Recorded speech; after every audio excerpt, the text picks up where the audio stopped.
everybody, for coming to the Aaron Torres Podcast YouTube page. If you could do me a quick favor, see that little subscribe button at the bottom of your screen? Go ahead, click that subscribe button. Really does help our channel grow, our audience grow, and I really do appreciate it more than you know. So click that subscribe button. Appreciate your support. Now, here's the video that you came here for. Gears, and I want to spend some time kind of bouncing around, talking about some of the other games that happened on Saturday. A lot of interesting results, a lot of important results, and a school that we have certainly talked about a ton here on the Aaron Torres pod over the last couple weeks. I want to go down to College Station, Texas, and talk about the Texas A&M Aggies who hosted South Carolina. By now, you don't need me to tell you the narrative around Texas A&M football. You start off 4-1, everything's going well, but you lose back-to-back games against admittedly good teams. But they're both teams that games that you could have won if things go a little bit different, this, that, the other thing. But you're on a 2-game losing streak going into the bye. You didn't play last week.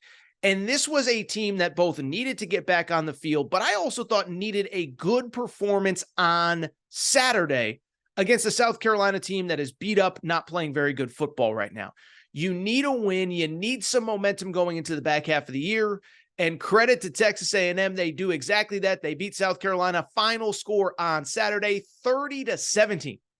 And I guess the question is now, A&M is now 5-3. So on a positive note, they matched their win total from a year ago.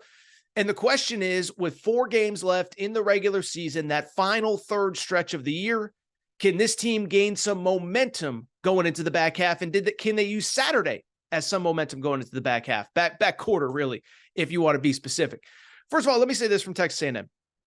Wasn't perfect, but thought it was a pretty complete performance, okay? You start off slow. O-line isn't playing very well. But over the course of the game, I just think you look the way that I think most people wanted you to look. 350-plus yards of total offense. I'll give Max Johnson credit. I've been very critical of him. Thought he probably had not only just his best performance statistically, 250 yards passing for him, but I thought more importantly just looked more comfortable. And I know part of it, South Carolina, their pressure isn't the best in college football by any stretch, but he's a veteran quarterback. You want to see him play better as the season goes on and as he gets more comfortable being the starter with this group. And I thought he looked more poised, more comfortable, more confident in that pocket going forward. Defensively, listen, Texas A&M, you can criticize a lot with this team. You can't criticize the defense. They bring it every week. First of all, it was great to see a couple guys that got hurt before the bye. Walter Nolan, Edgerrin Cooper, they were back, they were healthy, and they were lights out. Listen, again, we could criticize whatever. This defense is elite. They play hard, they play together, they play smart, and they were phenomenal all game. First of all, Edgerrin Cooper, I just mentioned. I mean, that guy is a dog. Did you see that play early in the first half? He's getting blocked by 3 guys, kind of, for people watching on YouTube, kind of reaches around and makes like a one-arm tackle. Just an absolute monster. And overall, this defense really is clicking at a high level. You hold South Carolina, again, a team that is admittedly beat up, to just 209 yards total, as well as 33 yards rushing on 28 attempts. I'm not great at math, but the calculator tells me that is 1.2 yards per attempt. And so the offense is improved. The defense is what it is. And let me do something I have not done very much. Let me give Jimbo Fisher just an ounce of credit here. I'm not going to, I'm not giving him the National Coach of the Year, but clearly before the bye, he coached scared, he coached nervous, he coached timid. I was critical of the decision to punt against Alabama when he had a chance to really kind of really take control of that game. Also, the last 2 games kind of let the clock run out at halftime with some timeouts when maybe you could build on a lead. Well, on Saturday, he did exactly that. Now, maybe part of it is he just trusted his team a little bit more at home. But at the same time, South Carolina, 3rd down, force him to punt with about 1:10 left. Jimbo Fisher calls the timeout. Jimbo Fisher lets his players make plays, and a funny thing happened once he called that timeout. Texas A&M scores a touchdown. What was it? A one-play, 42-yard drive. Max Johnson to Anais Smith. Funny thing happens when you put the ball in your hands of your playmakers and you trust them. They score that touchdown to go up 21-7 and take control of that game. They never really looked back. So Texas A&M, really nice win. And I think the question that a lot of people are asking, or at least it's a conversation worth discussing, is Can Texas A&M use this as some sort of momentum going into the back half of the year? Okay. For people who do not know, at Ole Miss next week, then Mississippi State at home, Abilene Christian. You certainly hope that's a win, and at LSU to close the year. And I guess what I would say is, listen, my stance on this team has not really changed. Okay. It since the Alabama game, the Alabama game was the one where I said, okay, they got momentum. They're at home. I feel good about it. And Alabama rightfully wins that game. But I guess my stance has not changed with this Texas A&M team. The tools are there. The talent is there. Obviously, they're dealing with some injury stuff with the backup quarterback, Max Johnson. But at a certain point, I can't come on this show, get excited, fake excitement. You got to show me it. I think that is how most A&M fans feel coming out of Saturday and going into the final third of the season. The bottom line is the numbers on the road, especially against ranked teams, are jarring.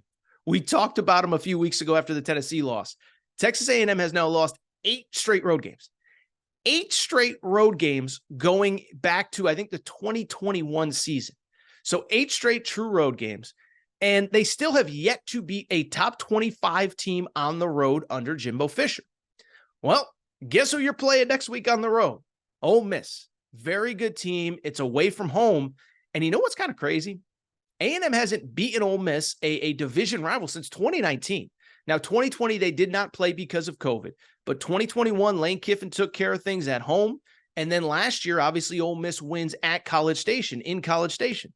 And so I just bring it up because, listen, the talent's there, the skill is there, the opportunity is there, but at some point, you've got to do it. You'd certainly hope you take care of business against Abilene Christian. You'd certainly hope you take care of business at home against Mississippi State. LSU, it is very much the same as what I just said about Ole Miss. Listen, LSU's defense is not very good right now. Ole Miss's defense is not very good right now. If your defense plays to its capability, it is going to keep the offense in the game. It's up to the offense to make plays, though. It's up to Bobby Petrino, that highly paid offensive coordinator, to get creative. Jimbo Fisher, we hope he's hands off with that offense, although I will admit at times it has looked like a Jimbo Fisher offense more than a Bobby Petrino offense. But the bottom line is, I guess 2 things can be true, right? One, I do think the pathway is there. It was interesting. If you watch the game, Louis Riddick said it at the end of the game. He said, guys, it's all there. The goal should be to win every single game left on the schedule. Now, I know everybody says, oh, you want to win every game on the schedule. That goes without saying. But not everybody actually has the capability of doing it. Texas A&M, against this schedule, with this roster this season, they have that opportunity. They're not significantly better or worse, or certainly not worse than anybody, especially LSU, the way they're playing defense, Ole Miss, the way they're playing defense. But at some point, you just got to show me. So again, it's one of those 2 things can be truths, right? The talent is there, but at some point, you got to go do it. You really want to build some momentum, I think, coming off this South Carolina game. It was about what you wanted to see. You would have loved the run game to be a little bit stronger, but you did what you needed to do. The passing game worked. The defense was elite on Saturday against South Carolina, a game that you should have won. You took care of business. The question now for Texas A&M is exactly what I just said. Can you use this to build momentum going into the second half of the year? The third, final quarter of the year, whatever. You get the point that I'm trying to make. Can you build some momentum? It can happen against Ole Miss and LSU. You got to go out and do it.